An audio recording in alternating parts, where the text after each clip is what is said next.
together after doing the EGR cooler delete.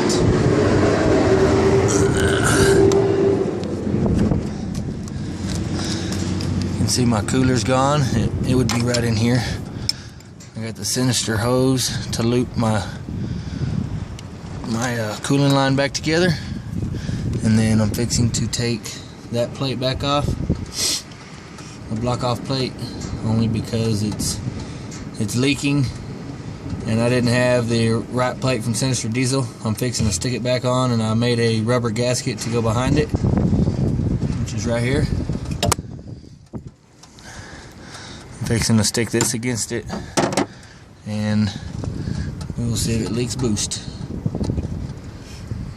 I'm going to pause the video and I'll restart it after I'm done. Alright, run into a bit of a problem. This heat shield right here won't let me get this bolt in down here on this Y pipe, so I'm going to remove this heat shield altogether. I don't know if I'll put it back or not. Alright, it's been, I don't know, I'm going to say approximately 35-45 minutes, maybe 30 minutes. I got my block off plate on.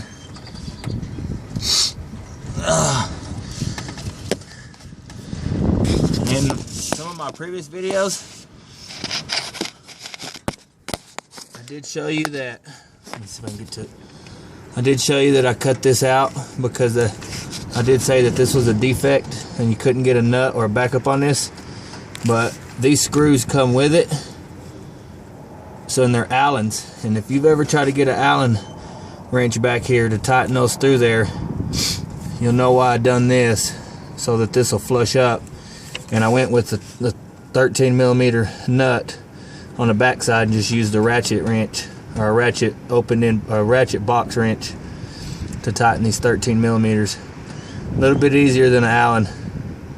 So that's probably why you're wondering. If you put the block off plate, the gasket that comes out of it originally, the little shim gasket, and then this plate, you screw this Allen wrench in the back, you probably won't need to cut all this out. My phone's not trying to focus here.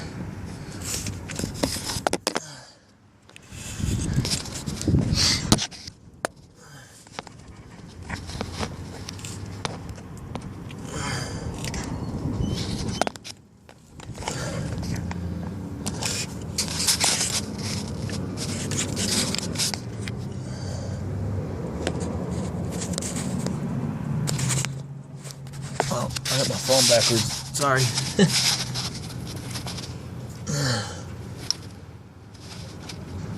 There we go. How's that? As I said, you won't need to cut this out if you try to put this through the backside, because you won't have to have a backup nut on it. But that's the reason also I called it a defect and cut it out, because you put it through here, then you can get a backup nut on it too, so it's double. It's on both sides. It's double whammy instead of just this screw coming through with no backup nut. And the top one, of course, you can go through the back side and put a nut on it if you want, but I didn't do it. And I took the block off plate out. I didn't leave it in there. I just got one thick good rubber gasket seal in there, solid rubber. I didn't cut it in the center to match the whole pipe or nothing. It's just one solid, so it matches the whole plate. Alright, it's time to start it up and see if we got some boost leak. I gotta get all this put back on.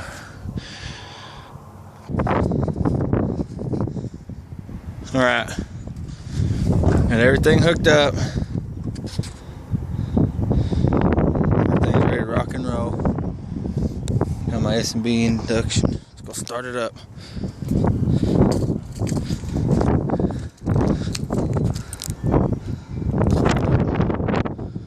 Start this thing up.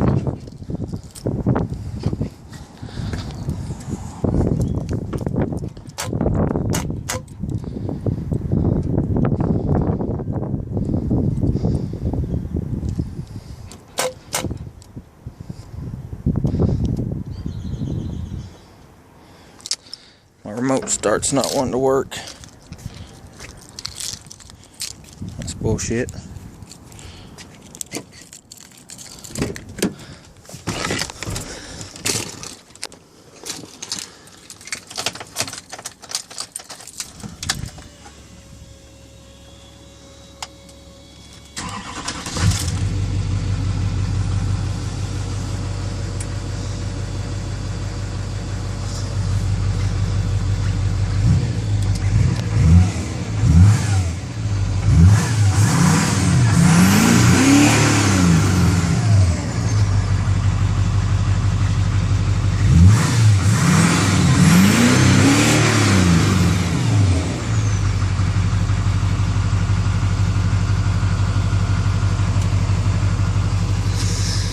Well, I was running about 36 pounds, and that's driving the truck, so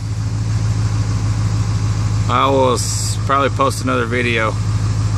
I'm gonna go wash my hands and clean up, and then I'm gonna probably drive it, so I'll probably post that on another video so I can see if I'm still running 36 pounds.